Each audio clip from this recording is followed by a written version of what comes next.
Chapter 5. Oh god, oh, this is gonna hurt. I feel like this chapter is gonna hurt, chat. I feel like for this chapter you're going to need to find a buddy and you're gonna need to hold them. Because, my goodness, we have all been a bit too exposed to this chapter.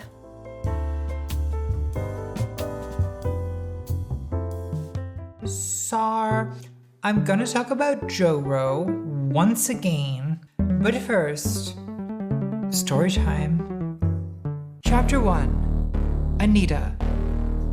The most famous bigot in American LGBT history is a woman called Anita Bryant. This is her story. On January 18th, 1977, Dade County, Florida, known for such popular cities as Miami. Honestly, anytime I hear Florida, I'm like, uh-oh. As a concerned mother of 4 children, I am most definitely against this ordinance amendment. I have never condoned nor taught my children discrimination against anyone. But if this ordinance amendment is allowed to become law, you will, in fact, be infringing upon my rights and discriminating against me as a citizen and a mother to teach my children God's moral code as stated in the Holy Scriptures. Anita, kill your shitty child. When the amendment passed, Anita... Contra. Oh, it's so dark.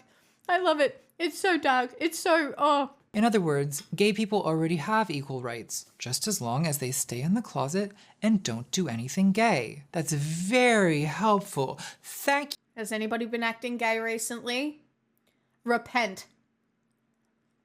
Has anybody been acting gay? I don't care if you're straight. If you've been acting gay, I'm sorry, I'm gonna need you to repent. Repent, other than being here. Watching Pixelsmixel on Twitch is the premier way to be gay. Many people are saying this. I'm sorry.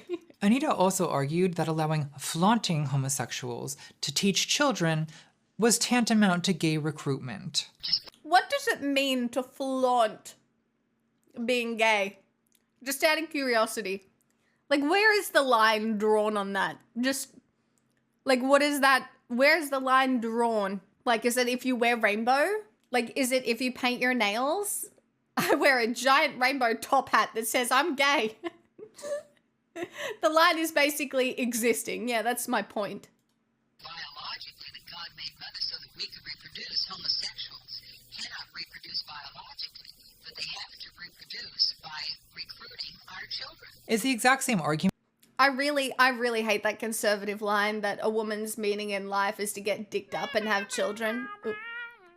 Perfect time for Arisa. Empty, hello.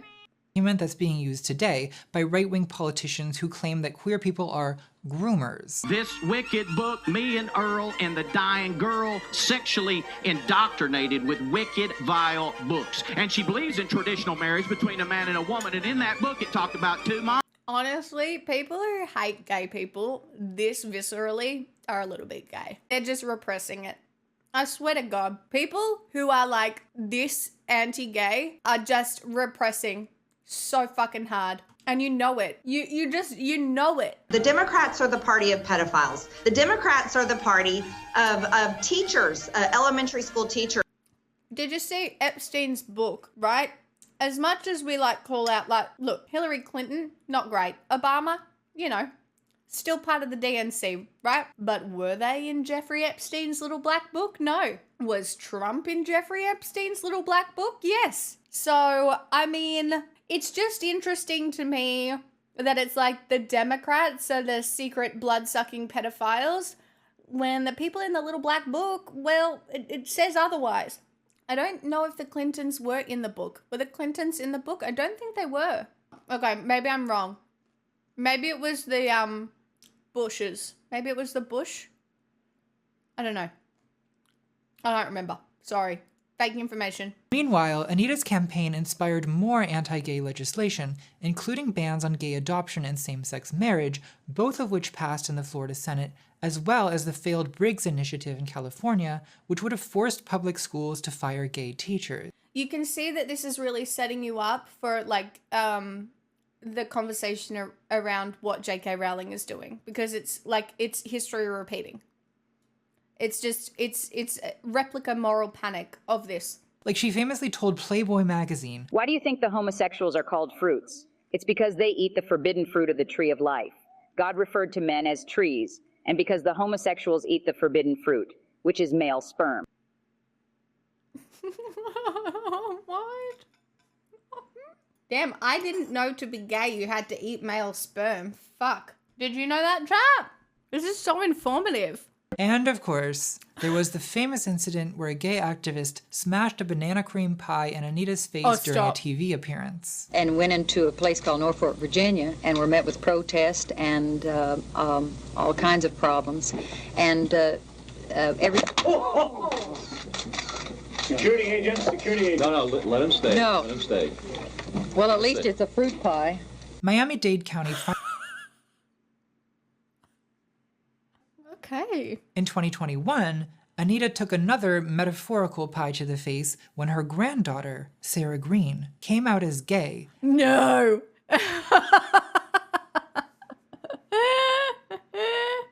It's always the way. It's just always the way. How can we be so sure that the militant homosexuals weren't the real bigots? Isn't it possible that Anita Bryant was the first victim of cancel culture, of, oh God, dare I say it, wokeism? Well, no, that's the dumbest thing I've ever heard in my entire life. But suppose that you're an idiot, and suppose that that's the narrative you wanted to promote. If someone put a gun to my head and forced me to make that argument, I'd probably say something like this. Anita Bryant lived a difficult life. In 1940, she was born into brutal poverty in rural Oklahoma. Her parents divorced when she was just 2 years old, the same year she made her singing debut at the Baptist church. Parts of my childhood I blocked out because it hurts too much.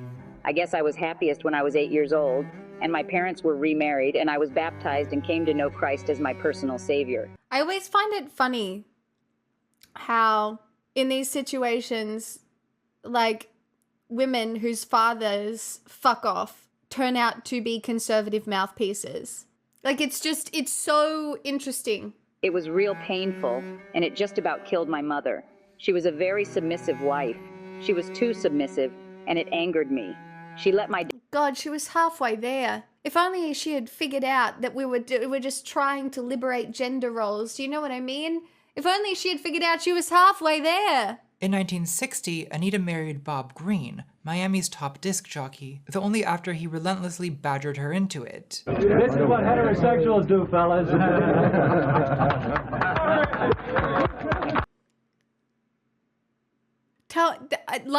I am all for men and women kissing, right? But tell me that didn't give you the ick. Does anybody in here look at that and not get the fucking ick? Like, I look at that and all I feel is an overwhelming sense of ick. Like, it's so ick, right? Like, it's so ick. It's so unpleasant. And Anita rationalized the abuse, saying, Despite our sometimes violent scraps, I love him for it. But while submitting to her husband and raising 4 children, It's only a little bit of abuse, and it's like, fine, he just gets angry sometimes, but I love him anyway, because he's such a man. It destroys the dream that I have had since I was a child to entertain and present wholesome subjects to my fellow Americans because I dared to speak out for straight and normal America. No one has paid. Normal America. The gays formed new groups and picketed the performers' public appearances. I'm sorry, but I love when old news calls them the gays. I don't know why. It's so funny.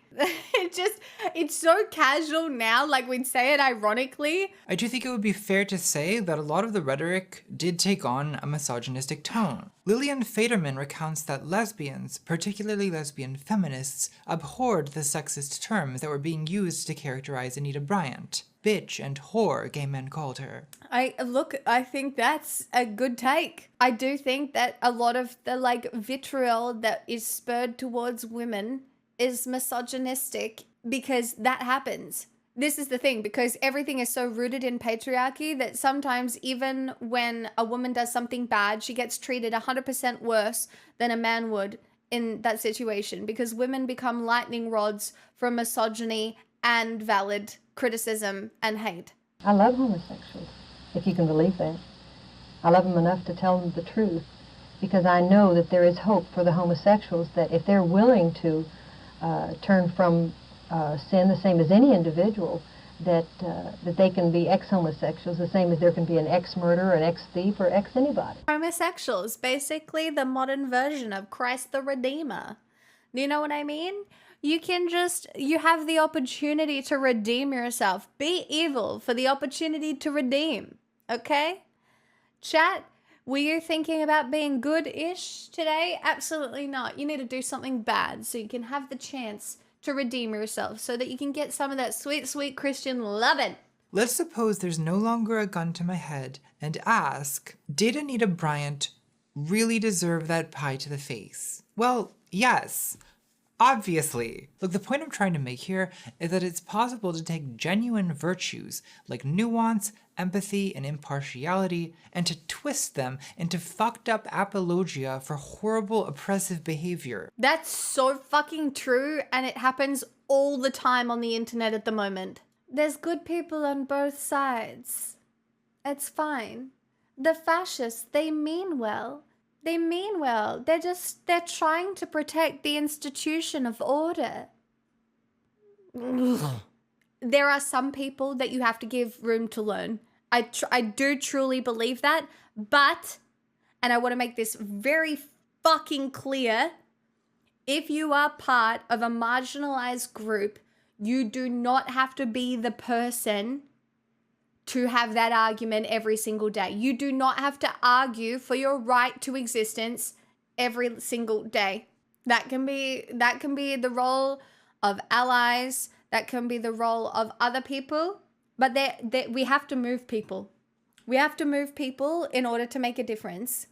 But yes, there are some people who just do not have a skerrick of good in them. I truly believe that. What a nightmare. Chapter 3. God, that literal 2 seconds of footage sums up my feelings towards everything. Okay, when Megan was at Westboro, she used to do these amazing Lady Gaga parodies about how the gays are going to hell, which to this day, I am a big fan of. But what did you say you think I love your praying? He hates all you do cause you love fornicating. No. No. Stop praying, I will not hear you anymore. You taught the boys and the girls to be proud boys.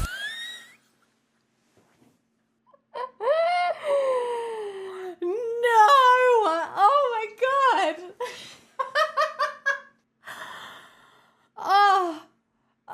That's just made my life. I can't believe this is a thing. Oh, just wow. Forever burn. Go devil spawn, you just keep pushing on to the hell where you will forever burn. Oh my god. Oh, I can't.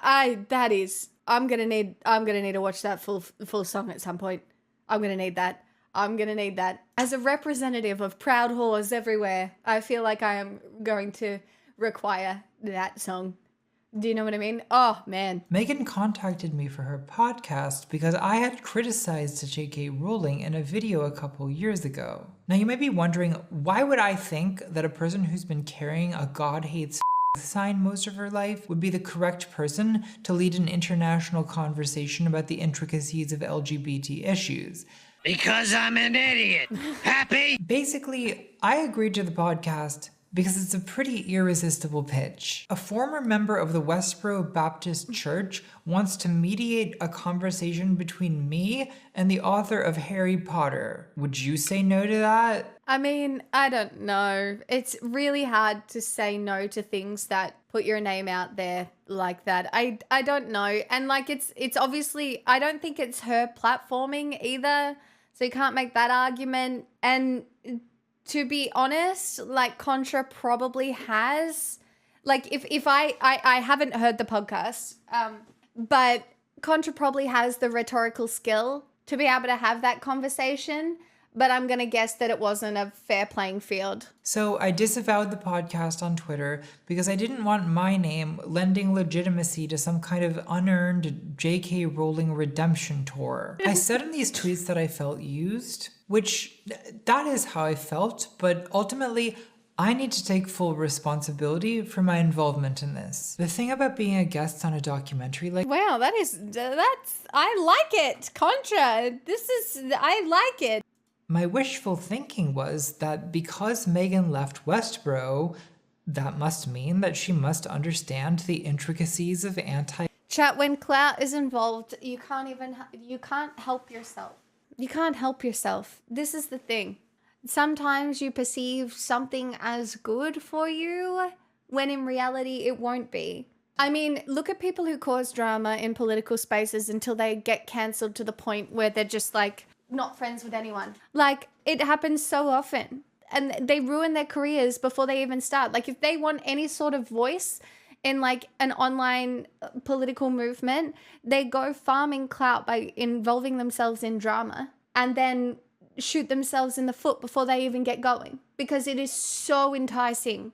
It's like, I can get a fuck ton of viewers if I just criticize this one person, and then their whole audience will come and be mean to me, but it'll be fine because like maybe a couple of them will see my point of view. Like, you legitimately know that no matter what you do, people are going to accuse you of clout chasing or being a bad person. So sometimes you just engage with it knowing that people are going to say that. Like, still, it's whatever. And I mean, I'm sure some of you found me from the panels that I was on back in the day. Like, I had a couple of good performances on those panels. I was so nervous. For that first panel that I did during the pandemic, I was so fucking nervous. I was shaking. I could barely even speak. And the whole fucking, the whole panel was about abortion. And I was like the only woman on the panel arguing pro-choice. And it was a lot. And I don't know if I did a good job, but like I did an okay job. I don't know. Sometimes being good faith can absolutely get you burned, but I do think it's the better way to be. Look, chat, I really do think that assuming that people are good is a better way to navigate your life. Yes, occasionally you get burned, but trust me, it is better to assume somebody has good intentions even when they're criticizing you than if they don't. But it gets harder and harder the bigger you get on the internet. You ugly piece of shit!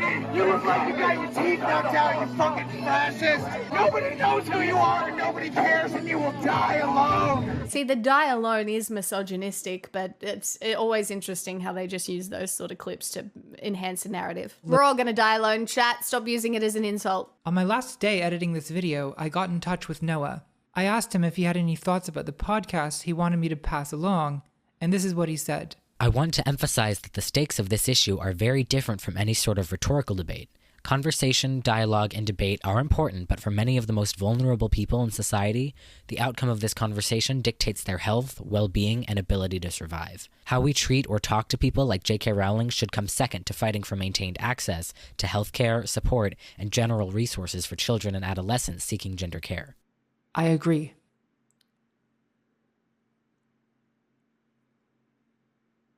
It's really succinct and well done by Noah. Megan doesn't explicitly say she thinks trans protests against Joe Roe are equivalent to the Christian ones in the 90s, but she does heavily imply it. There was an explosive reaction to Rowling's tweets, which led many, including lifelong fans of her work, to... Chat, like, I understand. I think to anybody who was a bit of an outcast growing up in that time period, Harry Potter was definitely an outlet. I can understand how it's been extremely traumatic for a lot of people to have to deal with this. I don't know, I've blocked out a lot of like my teen years and how I coped. I know it was books and Neopets, but other than that, I've blocked a lot of it out, I guess. But like, I read Harry Potter as soon as it came out. I read the last Harry Potter book in a day. Now I can see it as problematic, as lots of things age and become problematic, right? As a kid, I didn't see it that way. Honestly, I was just pissed off that I didn't get my fucking letter to go to Hogwarts. I was like, God damn it, I have to live as a muggle the rest of my entire life. That is such a scam. I know I won't ever regret having stood up on this issue, ever. The podcast released new episodes weekly, and whenever Megan was challenged about the... That's a problem in itself, right? When you stand there and you say you are unwilling to ever change or modify your beliefs is very, very wrong. Why would you end on that note? Why would anything about this podcast be the way it is if Megan didn't fundamentally believe that J.K. Rowling is in the right? I don't regret it because I did the right thing. Man, look, I would say that the most incredible ability of like Gen Z and like later millennials is the ability to acknowledge that when people say they're doing the right thing, in a lot of cases, that is fucking cope. It is cope that we tell ourselves without enough critical thought. Don't rely on innuendo and framing and lachrymose Gregorian chanting to make your point, while coyly denying you have any You have not missed the mention of Vosh, no. kind of agenda beyond, I just believe in conversation. I don't know. I just find this a slippery and dishonest way to argue. There are good people on both sides, chat. That's sarcasm, chat. Hi, This Fiery. video is sponsored by Cannabox. Cannabox offers fresh human meat delivered direct. Chat, you know when we're leftists, right? Do you want to know how? Because we never get sponsorships. And so we resort to memes. No, we can only do memes because we have no oil barons, okay? This is controversial, right? Calling trans women men who identify as women, calling trans men women. This is the Bailey in her Mott and Bailey argument. Trans women are men, trans men are women. That's the controversial interpretation of sex is real. Now, when accused of transphobia and facing backlash, Rowling walks the argument back and says, I'm being persecuted just for saying that women should be allowed to discuss how being female has shaped our lives. Women should be allowed to discuss how being female has shaped our lives. This is the obvious. Obviously, we do it all the time. We also don't sit here trying to actively strip the human rights of our trans allies. Like, it's just fucking, ugh. And utterly uncontroversial interpretation of sex is real. The Mott. They'll insinuate that trans women are dangerous rapists, exhibitionists, and voyeurs. Then when trans people understandably get mad, they'll say, look, I'm being attacked just for saying that being female is part of my experience. It's dishonest. Oh my god. Do you know you can actually be a trans ally and talk about sex-based oppression as well? I know that's kind of like wild. But you can actually do that without being a giant cunt. Like, you actually can. I know. Wild. Shocking. You actually can do that. You can do both things at the same time. It's so fucking ridiculous the way they spin this. The woman is the producer of the large gametes. Oh, I like it.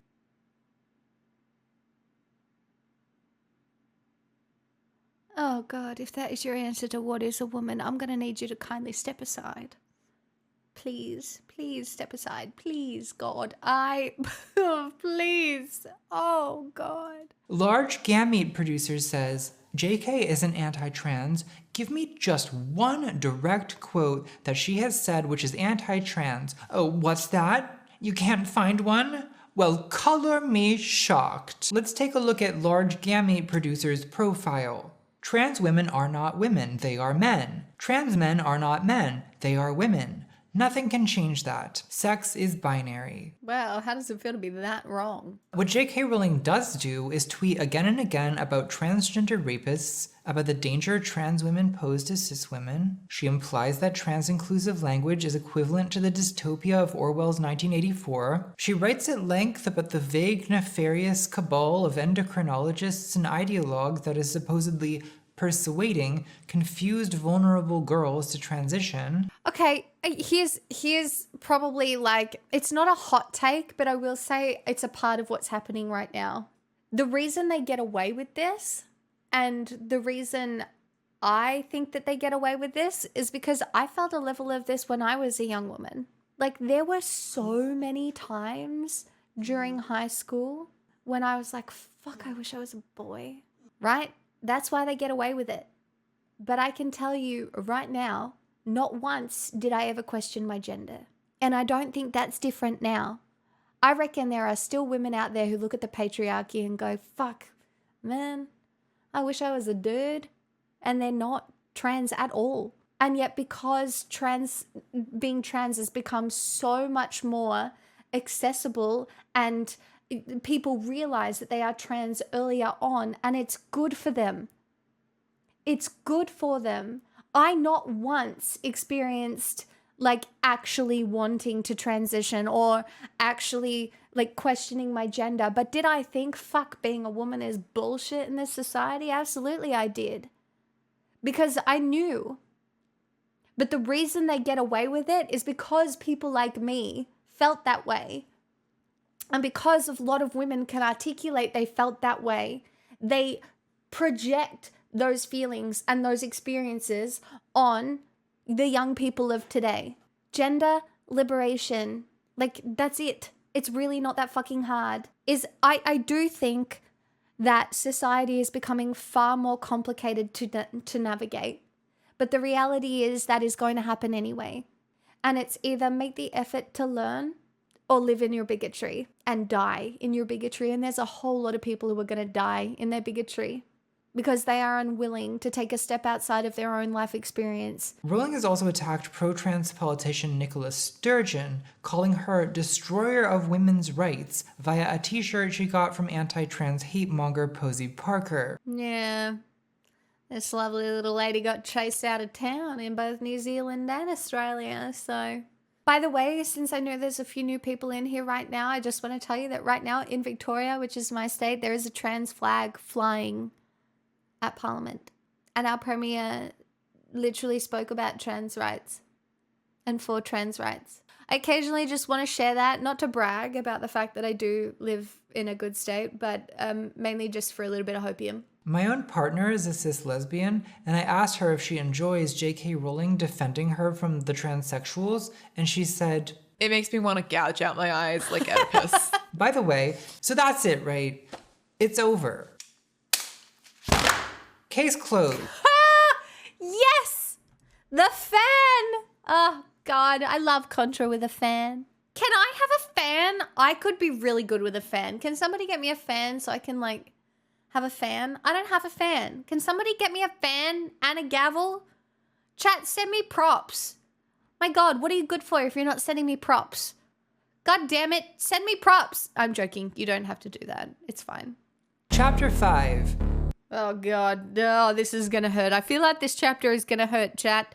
I feel like for this chapter, you're going to need to find a buddy and you're going to need to hold them. Because, my goodness, we have all been a bit too exposed to this chapter. Sar, I know I did this look before and it's like not related to the video topic at all, but it just makes me feel sliving. The boy who slived.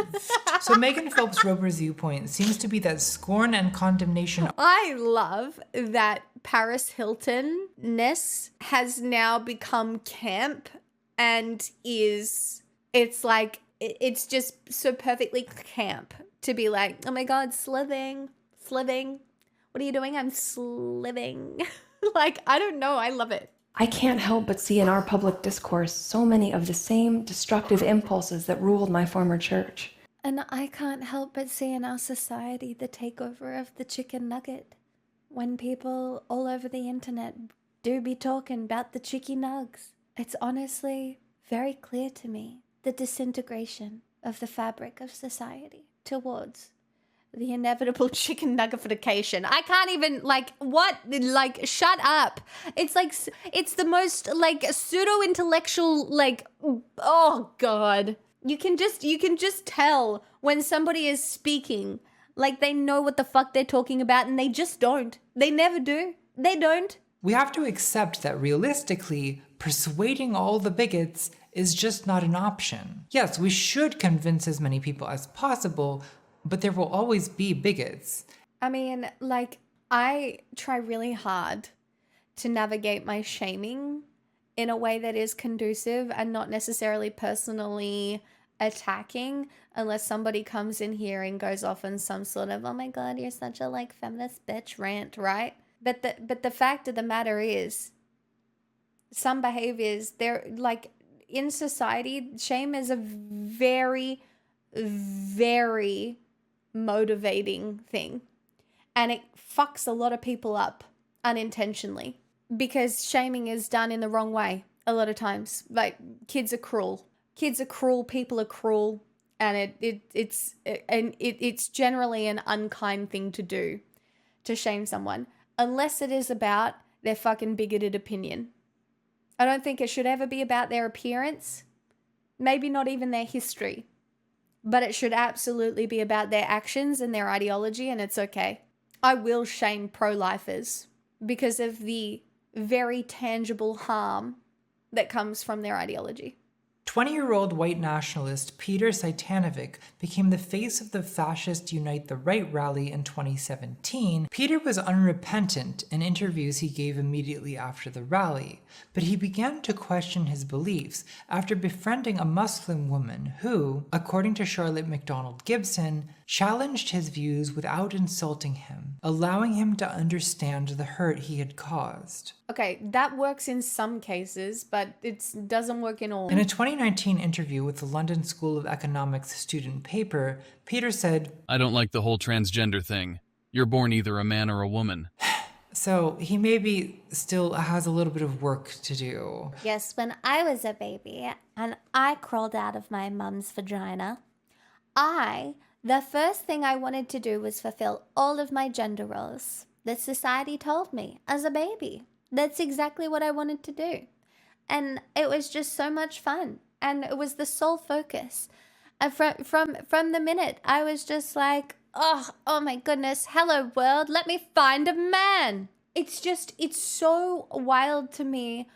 Like, I understand it can take a little bit of work to kind of like uncouple sex and gender. I understand it can take a little bit of work to uncouple those ideas, and you do have to flesh out the concepts a little bit and understand that there are binaries and there are spectrums, and these things are closer to spectrums than they are binaries, and they're far more complex than just a strictly biological perspective. But what she does have is a kind of hypervigilant skepticism about anything she perceives as ideology. This is pretty common with people who used to be religious fundamentalists. They were so certain they were right, only to realize that everything they believed about the world is wrong. So they become distrustful of any strong moral convictions. This is so true. This is really true. Because it reminds them of their former fanaticism. Oh my God, this is a very, very important point. When you have been indoctrinated into a cult, and that is how you've grown up with very like staunch moral grounding based around some sort of ideology, right?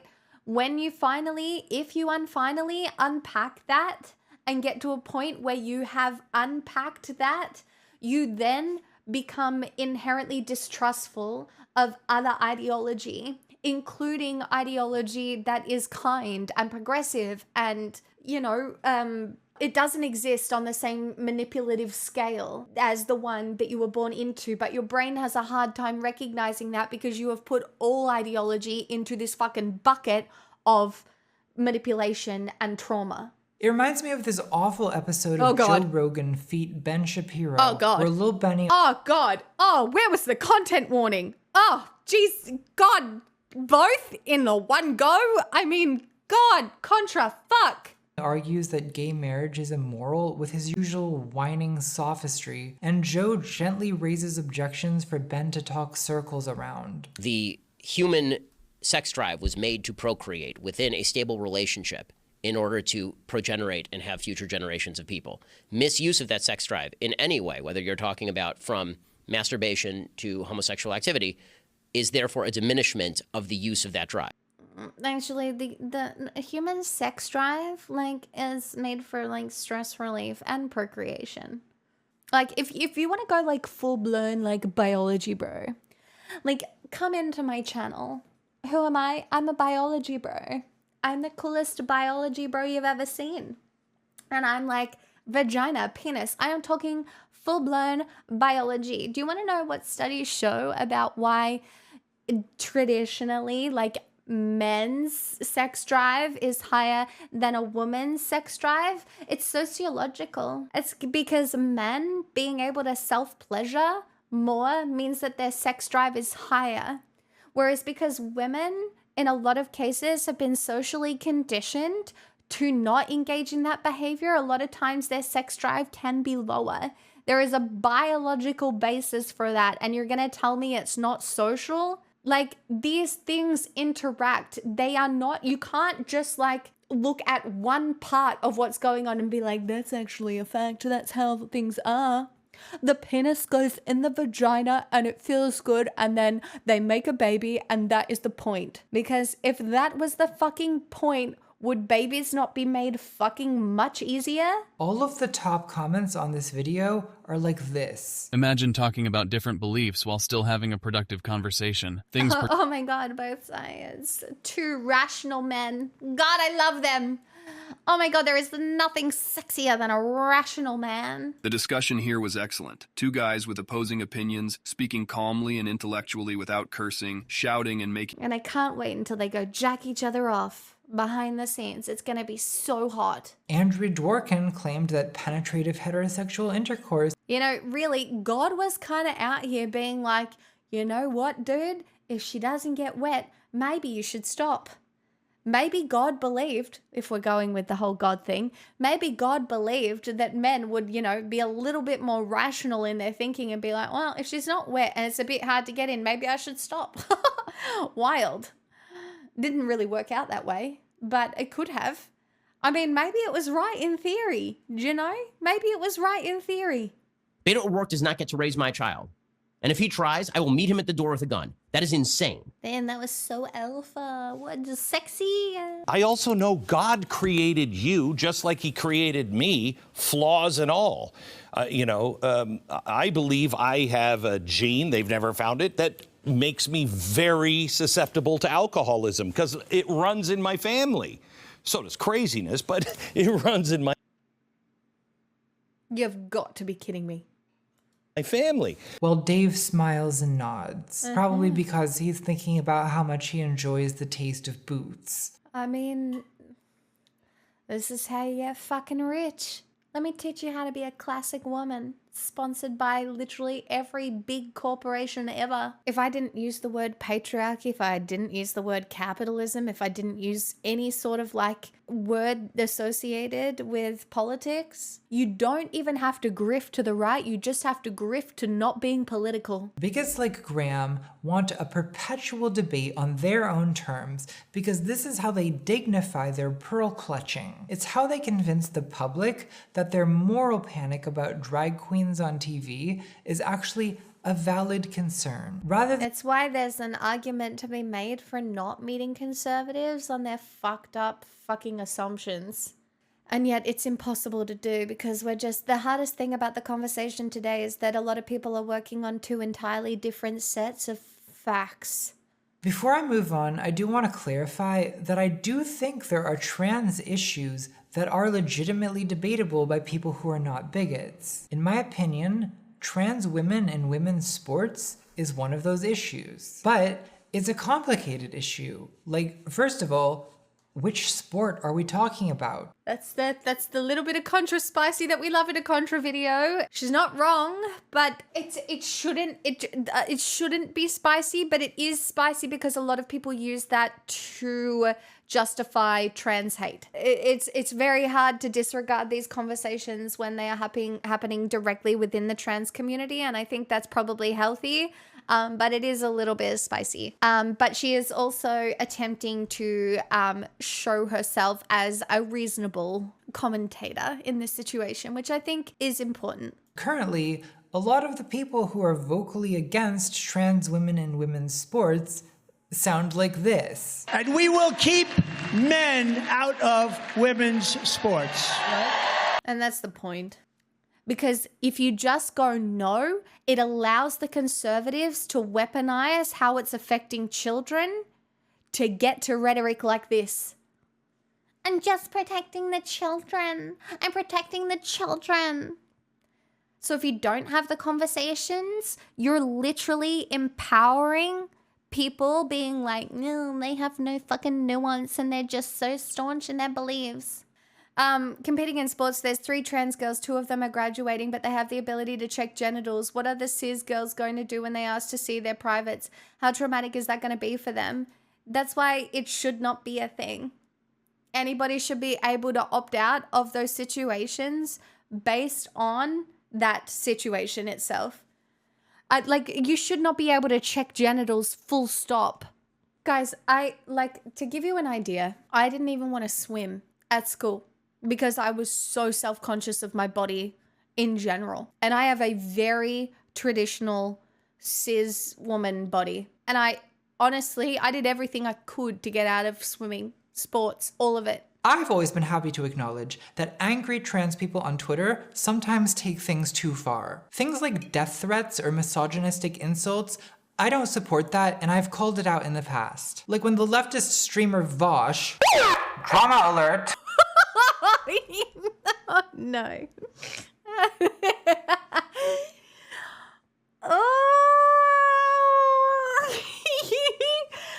Oh, you had to know shit posting was gonna get you in trouble one day, son. Of course, Vosh took the criticism really well, explaining Yes, Vosh, well known for taking criticism well. that actually, I just didn't understand the complex tactical arguments for the moral necessity of being. I get, okay, the thing is, if you're on the left, you get Vosh's shit posting. I read that when he says, woman, shut up and be quiet. Like, I understand that with the irony and the nuance that he intends. The reality is that not everybody does. And Contra's critique is valid. That's the problem. That's the problem. But Vosh is so deep in being edgy that he's always gonna be deep in being edgy. Like, it's bad strategy. I get it, but like, it's just so funny. It's so funny every time because it's literally just drama. It's good for both of them. Neither of them are gonna be like, no, this is a fucking war. Like, it's just. There's a moment in this interview where Michelle kind of stumbles into an honest observation that I find fascinating. Right. I mean, I think you'll often hear people say, I'm not going to debate my basic humanity. And part of the difficulty is that there are indeed certain issues which we have sort of decided somewhat collectively with some sort of consensus are beyond the realm of debate. And I think that part of what is so difficult about this issue is that there's certain people who think that this kind of consensus can be imposed maybe as opposed to evolve organically. And so they're sort of desperately trying to shore it up in the hopes, I think, that if they can, they will enjoy the same sort of assumed protection as other groups whose rights we've decided are not up for public conversation. I think the problem is that we don't actually have a consensus. Basically what she is saying there is that, like, trans rights are not human rights. Just in case you couldn't, like, figure that out from, like, that shit show. She's just basically saying the assumption that trans rights are human rights is wrong, which is totally not bigoted at all and fine. I am really curious to know how Michelle Goldberg thinks that past liberation movements have succeeded. Like, does she think that women's suffrage just evolved organically? Did suffragettes just have calm, civil conversations about whether women are intellectually capable of voting until all the misogynists were rationally persuaded? No, because they still exist today. Do you know what I mean, jelly beans? Like, they're still here. We didn't rationally persuade all the misogynists, or we wouldn't have Andrew fucking Tate now, would we? And misogyny, in case you hadn't noticed, remains rampant. So there never has been a consensus about Limo. adult human female. Right-wing anti-trans activist Posey Parker has made this phrase into the motto of the gender-critical movement. It's on billboards, it's on t-shirts, it's on banners, signs, and tweets. Presented with the authority of a dictionary definition, it's rigid, it's orderly, it's immutable. It must be so fucking comfortable. Like, it's occasionally why I get jealous of people who have particular faith. Because whether or not it's delusional or not, at least to an extent, it's comfortable. When you know you believe something and when you are conditioned to believe something as fact, especially if it's from a very young age and through religion, there is comfort in knowing how things are supposed to be. And what happens to some people are events in their lives that jar that understanding. Like, it's just this thing where you're like, hold on, wait, somebody told me, like, God told me that this is the way things are then, so why is it not happening this way? And then that can lead to a point of realization, but An existential crisis of faith is one of the most traumatizing things a person can go through because there is just so much unpacking to be done. And the understanding that you were manipulated, or the understanding that your entire foundation and your understanding of this life is so manipulated, it not only makes you sad, but it makes you angry. And you're like, how could I have been so dumb? You sit there and you are angry and you are sad, and then you long for the community that you used to have, even though it was toxic. And it's hard for people to come out the other side, which is why I do think we should give a little room to people who work to unpack these things. But within the frame of male domination, there is a good reason for women to hate homosexuality, both male and female. Women are interchangeable as sex objects. Women are slightly less disposable as mothers. The only dignity and value women get is as mothers. Having children is the one social contribution credited to women. It is the bedrock of women's social worth. Without childbearing, women know they have nothing. Homosexuality for women means having nothing. It means extinction. We don't listen to Dworkin, right? But there is an element of truth to this. Think about when you have celebrated the women in your life. Is it when they got engaged? Was it when they got married? Was it when they fell pregnant? Was it when they gave birth? Was it Mother's Day? It was an interesting realization for me, especially as I've gotten a little bit older, to acknowledge that I will most likely never be celebrated for anything. Because basically every time we celebrate women, societally or generally in society, I'm not saying this is true in all cases, is when it has something to do with a man or a child. And it's getting better. Referring to Talia as a trans bear with they-them pronouns. Oh my god, it would be so bad if you had a mascot that was both relatable to everyone in the class without being gendered. Gosh, I can't see any way that that would be beneficial for any sort of learning. Oh gosh, man, I wish I had more than 2 brain cells. The fact that these men and the young women that cheer them on think this is so laughable reflects society's disdain for mothers. Maybe it's why you should be an intersectional feminist. I don't know. I'm not sure, but I mean, those are pretty good reasons to move towards intersectional feminism rather than hating trans people, but I don't know. I'm pretty radical. This is what it means to say woman is not a feeling or a costume. This is why the hub of the resistance is on Mumsnet. Oh, Jesus. Maybe this is why we should talk about patriarchy and respect for mothers in general, for sure. But in order to do that, we have to not be silly little turfy bitches now, don't we? But seriously, that is why we have to have conversations about patriarchy, about gender roles and gender liberation, about equal and supportive parenting distribution. Like, oh, fuck, we need to encourage men to have a more active role in parenting, for the labor to be more equally distributed. If there are certain roles you want to take on, that's absolutely fine, but it should not be an expected role. You can get to a point where you understand that if you are pro bodily autonomy for women, you are pro trans rights. They are interconnected.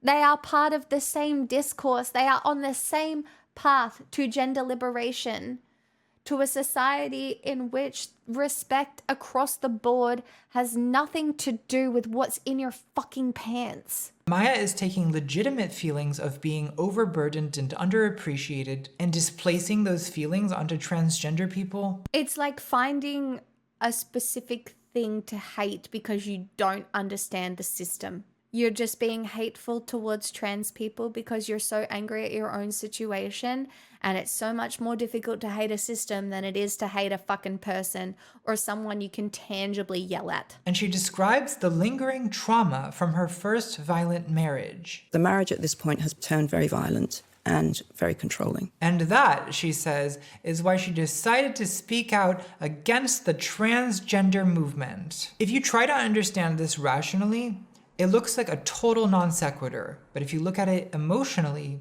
there's a kind of logic to it. This is a really good take. This is really well done. This is very well articulated by Contra. Now, it's true that trans-exclusionary radical feminism began as an offshoot of far-left lesbian separatism, with academic feminist Janice Raymond writing in 1979 that transsexualism should be morally mandated out of existence. But the gender-critical movement was always destined to become a right-wing movement, because it has the structure of a right-wing movement. It's also why it's so upheld by like people on the right, upholding capitalism, upholding patriarchy. It's because the end goal is the same. The left is attacking our children, pushing sex talk, transgender extremism, and noxious politics in our schools. We should reject this demonic assault on the innocence of our children. It's literally just the new abortion debate. It's another wedge issue that will be weaponized by both the Republicans and the Democrats going into 2024. Do you call yourself a feminist now? No. Did you ever call yourself a feminist? I probably did for a short time. But so you wouldn't be so like a Julie Bindel type feminist? No, what's Oh my god, the men are gonna like her now, or the conservative men. She's so just the best, you know? She's the anti-feminist of this new wave of the culture wars. Perfect. It's not a real thing. There's no such thing as being born in the wrong body. There's no such thing as a trans woman. There's no such thing as a trans person. There is no such thing. There are people that call themselves these things that may have other issues manifesting that then make them think. She's literally calling all trans people mentally ill. And men, for once, I'm talking to you. I'm talking about you dads who maybe carry, I think that's what you say. I'm so down with the American lingo. Maybe you carry, maybe you don't. Maybe you consider yourself a protector of women. Maybe you're that sort of man. Maybe you have a daughter or a mother or a wife. Just side note, you shouldn't have to appeal to a man's daughter, mother, or wife to have them acknowledge women. But just by the by. I think you should start using women's toilets, men. Did she just encourage men with guns to use women's bathrooms? Oh yeah, and it's the trans people that are the problem here. Yes. In the meantime, while we're trying to get through to the decision makers, we have to try to limit the harm. And that means reducing or keeping down the number of people who transition. And that's for two reasons. One of them is that every one of those people is a person who's been damaged. But the second one is every one of those people is basically, you know, a huge problem to a sane world. Like if you've got people. Yes, cis people, so famously undamaged by society. Yes, it's actually only the trans people who are damaged. Do you know what is so incredibly insidious about this take in particular? Is that it stifles the discussion of poor mental health of trans people. Because God forbid a trans person is perceived as mentally ill. How many trans people do you think push down mental illness? Because if they come forward or talk about their mental illness, it is immediately associated with them being trans. This sort of rhetoric is insidious under the guise of protecting the children. Like, are you kidding me? So to wrap this up, is the backlash against J.K. Rowling a witch hunt? Unequivocally, no. It's very thoroughly deserved. But I will say this, a movement can't get along without a devil. And across the whole political spectrum, there's a misogynistic tendency to choose a female devil. Whether it's Anita Bryant, Hillary Clinton, Marie Antoinette, Alexandria Ocasio-Cortez, or J.K. Rowling. And there's always going to be people who seize on any opportunity to be misogynistic. So, I would advise trans people and our allies to keep in mind that J.K. Rowling is not the final boss of transphobia. She's not our devil. The devil is the Republican Party, the Conservative Party. The devil is patriarchy. It's the right-wing men who will be the ones to put gender-critical theory into brutal practice. Anita Bryant, Posey Parker, and J.K. Rowling are, to borrow a term from TERFs, handmaidens. TERFs are the real handmaidens. They're useful idiots who put a concerned female face. This is a very, very good summary. She's gone down what I call the bigotry whirlpool. The deeper you go in, the harder it is to leave. For the same reasons that it's hard to quit. It's because it's so hard to admit that you were wrong. Getting somebody to admit any change in belief from this point, from such a public, staunch, unchangeable, bigoted position, it's good luck. I guess what I'm really trying to say is, Harry Potter's dead to me. I'm switching to Twilight. Oh no, Twilight is just as bad. I saw it just the other weekend at the marathon. It's not good. It's not good. But I do love that was the closing credit, because what the fuck? Do you know what you just said? It's so bad. It's about two controlling men and a young, insecure woman finding that very sexy. And then one of the controlling, near abusive, manipulative men who makes her kiss him, then imprints on her baby and makes her baby fall, well, I mean, he has like an undesirable love for a baby. Contract! God, why?